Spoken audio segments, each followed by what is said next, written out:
UP विधानसभा चुनाव में जातीय गोलबंदी तेजी से हो रही है। सभी दल सभी वर्गों को लुभाने में लगे हुए हैं। हालांकि सपा सबसे आगे निकलती नजर आ रही है और अगर 2022 चुनाव में यूपी की राजनीति पर गौर करें तो वो इस बार पिछड़ा वर्ग और ब्राह्मणों के इर्द गिर्द घूमती नजर आ रही है। यहां तक कि ब्राह्मणों और पिछड़ों को अपने पाले में लाने के लिए सपा ने तो अपने समीकरण में ही बदलाव कर दिया। अब तक अजगर समीकरण के तहत काम करने वाली सपा इस बार गजब समीकरण पर काम कर रही है। यानी इस बार सपा गुर्जर, जाट, अहीर और ब्राह्मणों पर पूरा फोकस करके चुनावी मैदान में उतर गई है। वैसे सिर्फ सपा ही नहीं, राज्य के दूसरे दल भी ब्राह्मणों को साधने में लगे हुए हैं, क्योंकि यूपी के लिए ऐसा कहा जाता है कि इस राज्य में जिसे ब्राह्मणों का साथ मिल गया, समझो उसके लिए सत्ता पाना आसान हो गया। इसीलिए सभी दल इन्हें अपने पाले में लाने की कोशिश में लग गए हैं।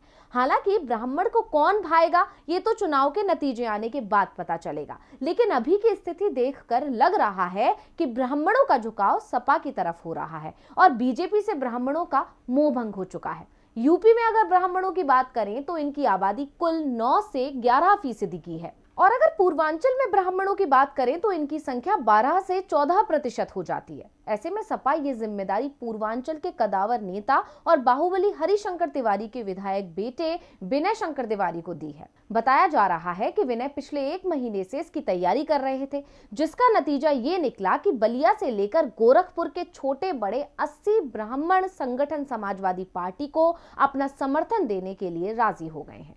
ब्राह्मण महासभा ने समाजवादी पार्टी को बिना शर्त समर्थन का ऐलान कर दिया है और समाजवादी पार्टी मुख्यालय में ये समर्थन दिया गया है। इसमें सपा मुखिया अखिलेश यादव और विनय शंकर तिवारी के नेतृत्व में सभी संगठन के पदाधिकारियों ने अपना समर्थन दिया है।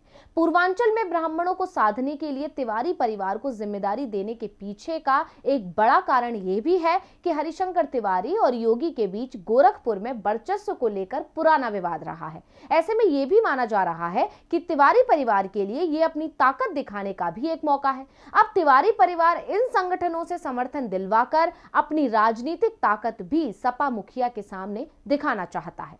पूर्वांचल में ब्राह्मण और ठाकुर की अलग अलग राजनीति चलती है, यानी जहां ठाकुर जाता है वहां अक्सर ब्राह्मण साथ नहीं दिखाई देते। राजनीतिक मामलों में दोनों के बीच सामंजस्य नहीं होता, इसीलिए तिवारी परिवार के सपा में शामिल होने का फायदा अखिलेश यादव को जरूर मिलेगा। इस परिवार का प्रभाव सिर्फ पूर्वांचल के गोरखपुर में ही नहीं बल्कि पड़ोस के बस्ती और संत कबीर नगर जिले में भी दिखाई देता है। उत्तर प्रदेश में जब बात चुनाव की होती है तो सबसे पहला सवाल यही किया जाता है कि किस पार्टी को किस जाति का समर्थन मिल रहा है, क्योंकि उत्तर प्रदेश में जातिगत समीकरणों को साधे बिना जीत हासिल नहीं हो सकती। जाति के नाम पर प्रदेश में कई पार्टियां फली फूली और प्रदेश की सत्ता तक पहुंची। उत्तर प्रदेश के इस समीकरण को जिसने समझ लिया, समझो उसकी जीत पक्की, और इसमें जो फेल हुआ वो सत्ता से भी दूर हो गया। यही कारण है कि 2022 में होने वाले उत्तर प्रदेश विधानसभा के चुनाव की घोषणा होने से पहले ही नए जातीय समीकरणों को बिठाने की शुरुआत हो चुकी है, जिसमें ब्राह्मण समाज का खास दबदबा है। लेकिन इस समय ब्राह्मण समाज हर दल से मायूस दिखाई दे रहा है, जबकि सभी पार्टियों की नजरें इस वोट बैंक पर टिक गई हैं।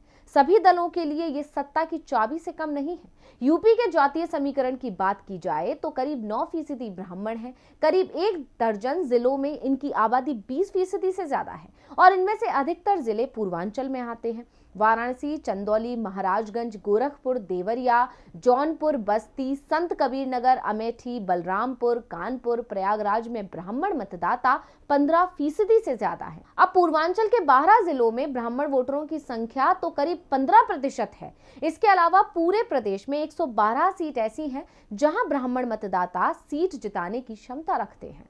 अब इन्हीं समीकरणों को समझते हुए सपा इस बार ब्राह्मणों को लुभाने और अपने साथ करने का हर संभव प्रयास कर रही है।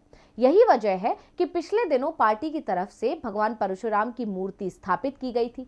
अगर सपा की बात करें तो 1993 में 2 विधायक, 1996 में 3, 2002 में 10 विधायक, 2007 में 11 और 2012 में 21 ब्राह्मण चेहरे जीतकर विधानसभा पहुंचे और 2017 में भी सपा ने 10% ब्राह्मणों को टिकट दिया था। ऐसे में सपा ब्राह्मणों को लुभाने के लिए कई पैतरे अपना रही है और बीजेपी से ब्राह्मणों की नाराजगी का भी फायदा उठाने की पूरी कोशिश कर रही है और सपा ने ब्राह्मणों को लेकर बीजेपी सरकार के खिलाफ माहौल बनाना शुरू कर दिया है। अब ब्राह्मणों पर दर्ज मुकदमे हो, अफसरों की नियुक्ति हो, ट्रांसफर पोस्टिंग में ब्राह्मणों से भेदभाव का आरोप है। इसके अलावा यूपी मंत्रिमंडल में संख्या के लिहाज से ब्राह्मणों की कम भागीदारी को लेकर भी ब्राह्मण बीजेपी से नाराज हैं। ऐसे में बीजेपी कमजोर नजर आ रही है और बची कुची कसर अखिलेश ने बीजेपी में सेंधमारी करके पूरी कर दी है।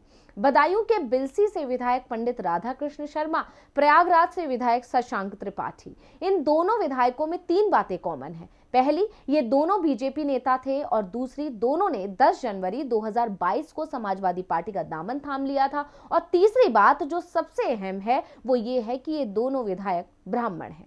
बिलसी वाले विधायक पंडित राधाकृष्ण शर्मा 9 जनवरी को आखिरी बार सहसबान में हुई सीएम योगी आदित्यनाथ की रैली में मंच पर दिखाई दिए थे। इसके बाद से वो नजर ही नहीं आए और जब दिखाई दिए तो समाजवादी पार्टी के साथ नजर आए। प्रयागराज से बीजेपी विधायक शशांक त्रिपाठी का किस्सा भी कम रोचक नहीं है। 2012 में सपा के ही टिकट पर इलाहाबाद उत्तर सीट से लड़े थे मगर हार का सामना करना पड़ा। वहीं 2017 में कमल के निशान के साथ मैदान में उतरे और जीत गए, लेकिन इनको बीजेपी रास नहीं आई तो शशांक त्रिपाठी दूसरी बार सपा की तरफ हो लिए। इसके अलावा ब्राह्मणों को साधने के लिए अखिलेश ने राजधानी लखनऊ के गोसाईगंज क्षेत्र में भगवान परशुराम की मूर्ति और 68 फीट ऊंचे फरसे का अनावरण किया। अखिलेश यादव ने अपने हाथ में भगवान परशुराम का फरसा लेकर ब्राह्मण समाज से सपा की सरकार बनाने का आह्वान किया। इतना ही नहीं, ब्राह्मणों को साधने के लिए अखिलेश ने कहा कि सूबे में सपा की सरकार आने पर भगवान परशुराम जयंती की छुट्टी फिर से बहाल की जाएगी, जिसे बीजेपी ने सरकार में आते ही खत्म कर दिया था। साथ ही उन्होंने ये भी कहा कि ब्राह्मण समाज भगवान परशुराम को पूजता है। इसके अलावा अखिलेश ने ब्राह्मण संगठनों के प्रतिनिधि मंडल को भरोसा दिलाया है कि सपा की सरकार बनने पर काशी विश्वनाथ समेत कई अन्य मंदिरों के पुजारियों और पुरोहितों को मानदेय दिया जाएगा, संस्कृत शिक्षकों का सम्मान होगा और ब्राह्मणों सहित सभी पर लगे जो फर्जी मुकदमे हैं उन्हें वापस ले लिया जाएगा। रामायण के कलाकारों को भी मानदेय देंगे और फिर श्रवण यात्रा शुरू होगी। यानी साफ है कि भगवान परशुराम के बहाने अखिलेश सूबे में ठाकुर बनाम ब्राह्मण की सियासी बिसात बिछा रहे हैं। अगर इतिहास की बात करें तो 1990 तक ब्राह्मण समुदाय का वोट कांग्रेस को जाता रहा। 1990 के राम मंदिर आंदोलन के दौरान ब्राह्मणों ने बीजेपी का दामन थामा, लेकिन 2007 में बीजेपी के कमजोर पड़ने और सपा में बढ़ती नाराजगी के बाद ब्राह्मणों ने बीएसपी की ओर रुख किया। ब्राह्मणों की नाराजगी का फायदा उठाने के लिए मायावती ने पूरे प्रदेश में ब्राह्मण सम्मेलन किए थे। इसका उन्हें फायदा भी मिला और 1.5 दशक बाद यूपी में कोई पार्टी पूर्ण बहुमत के साथ सत्ता में आई और वो थी बीएसपी। फिर बीएसपी को हराने के लिए इस समुदाय का एक हिस्सा यानी ब्राह्मणों का एक हिस्सा 2012 में सपा के साथ चला गया, जिसका फायदा समाजवादी पार्टी को मिला और सपा पूर्ण बहुमत की सरकार बनाने में कामयाब हो गई। लेकिन 2014 के लोकसभा चुनावों में ब्राह्मणों का झुकाव एक बार फिर बीजेपी की ओर हो गया और इसके पीछे सबसे बड़ा कारण नरेंद्र मोदी की लोकप्रियता को माना गया। 2019 के लोकसभा चुनाव में भी मोदी फैक्टर और ब्राह्मणों का साथ मिलने से बीजेपी की सरकार सत्ता में आई, लेकिन बीजेपी ने ब्राह्मणों को नजरअंदाज किया, जिसके चलते ब्राह्मण नाराज हैं और अब सपा उन्हें रिझाने की कोशिश में लग गई है। एक समय था जब यूपी में मुस्लिम, यादव, दलित वोट बैंक के लिए जंग हुआ करती थी, लेकिन विधानसभा चुनाव 2022 में ब्राह्मण वोट साधने के लिए घमासान मचा है। सपा हो या बीजेपी, इनके नेता भगवान परशुराम की जय का नारा लगाते दिखाई दे रहे हैं। इनमें से कौन ब्राह्मणों को रिझा पाता है ये तो चुनाव के नतीजे ही बता पाएंगे, लेकिन कम से कम जुगत जुगाड़ के मामले में तो सपा अध्यक्ष अखिलेश यादव सीएम योगी आदित्यनाथ पर भारी पड़ते नजर आ रहे हैं। तो इसी के साथ मुझे दीजिए इजाजत, फिर हाजिर होंगे एक और स्पेशल रिपोर्ट के साथ। नमस्कार।